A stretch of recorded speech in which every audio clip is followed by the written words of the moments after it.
Welcome to Penrose Learning, where we make understanding easy. In this video, I will show how to open circle earrings.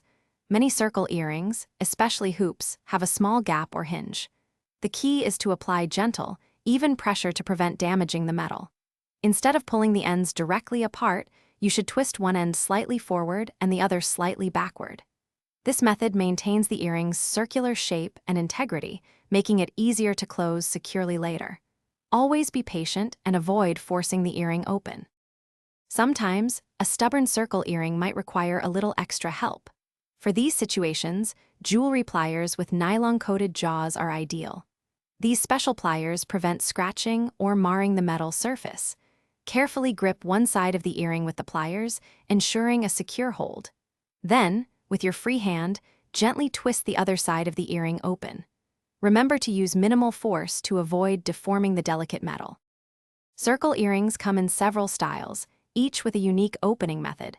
Seamless hoops, for instance, require a gentle twisting motion to create a small gap for insertion.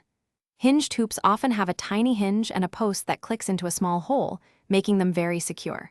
Clicker hoops, popular for their ease of use, feature a straight bar that simply clicks into a fixed position.